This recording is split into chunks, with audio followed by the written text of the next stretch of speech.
సహోదరి సహోదరులారా, ఈ ఉదయకాలమున మీ అందరికీ శుభాభివందనాలు తెలియజేస్తూ ఉన్నాను. దేవుని మహాకృపను బట్టి మరొక దినాన్ని మన జీవితంలో దేవుడు పొడిగించిన విధానాన్ని బట్టి దేవునికి వందనాలు చెల్లిస్తూ ఉన్నాను.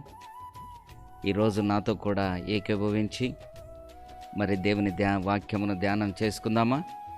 దయచేసి బైబిల్ తెరవండి. ఆదికాండం 21వ అధ్యాయము 1వ వచనం ఒకసారి చదువుకుందాం. యెహోవా తాను చెప్పిన ప్రకారము శారాను దర్శించెను. యెహోవా తానిచ్చిన మాట చొప్పున శారాను గూర్చి చేసెను. ఎట్లనగా, దేవుడు అబ్రహాముతో చెప్పిన నిర్ణయ కాలములో శారా గర్భవతి అయి అతని ముసలితనమునందు అతనికి కుమారుని కనెను. దేవుడు తన వాక్యమును మన వినికిడిలో దీవించునుగాక.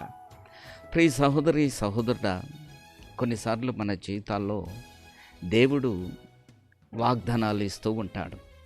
మనం అనేక మార్లు వాగ్దానాలు పొందుతూ ఉంటాం, ప్రవచనాలను పొందుతూ ఉంటాం. ఆ ప్రవచనాలు కొన్నిసార్లు మన జీవితంలో ఆలస్యమవుతూ ఉంటాయి. ఆలస్యమవుతున్న కొలది కొన్నిసార్లు మన విశ్వాస జీవితం సన్నగిల్లుతూ ఉంటుంది. దేవుడెందుకు వాగ్దానాన్ని నెరవేర్చలేదని, దేవుడు ఎందుకు నా పట్ల ఆలస్యం చేస్తున్నాడని కొన్నిసార్లు మన విశ్వాస జీవితం సన్నగిల్లిపోతూ ఉంటుంది.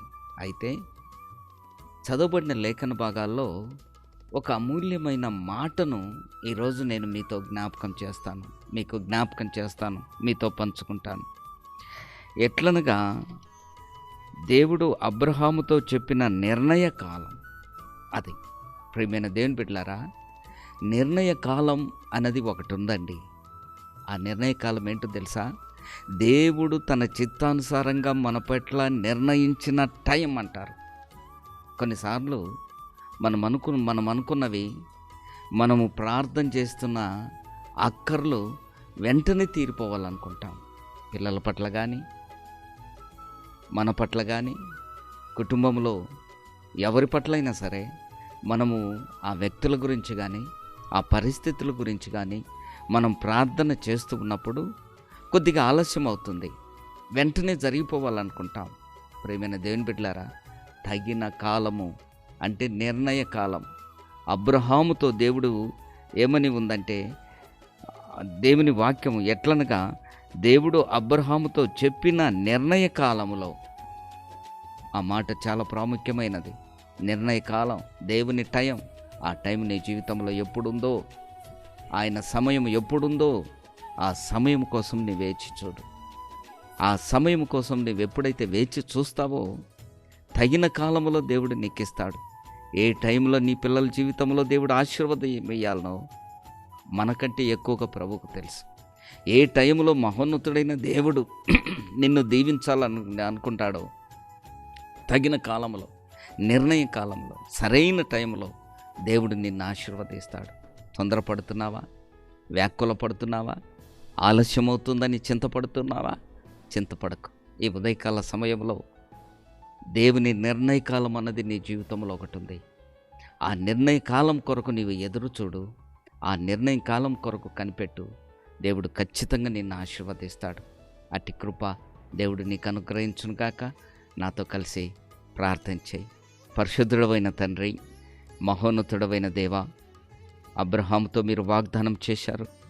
అబ్రహాముతో నాయన మీరు చెప్పిన ప్రకారం నిర్ణయ కాలమున శారా గర్భవతి అయిందని నీ లేఖన భాగాలు సెలవిస్తున్నాయి. ఆ నిర్ణయ కాలం నాయన, ఆ యొక్క ఆ సమయం నీ ఆధీనంలో ఉన్నది నాయన. నీ సమయం ఉంటున్నది. మా జీవితాల్లో అనేక మార్లు తొందరపడి త్వరగా కార్యం జరిగితే బాగుండు అనుకున్నాను. కానీ ప్రభువా, నీ చిత్తమే, నీ సంకల్పమే మా జీవితాల్లో, మా కుటుంబ జీవితాల్లో జరగాలని నిర్ణయ కాలమున, తగిన సమయమున నీవు మమ్మల్ని దర్శించి ఆశీర్వదిస్తావని ఈ ఉదయకాల సమయంలో మాతో మాట్లాడినందుకు మీకు వందనాలు చెల్లిస్తూ నజరేయుడైన యేసయ్య నామమున అడుగుచున్నాము తండ్రి. ఆమెన్. God bless you. ప్రభు మిమ్మల్ని దీవించునుగాక. ఆమెన్.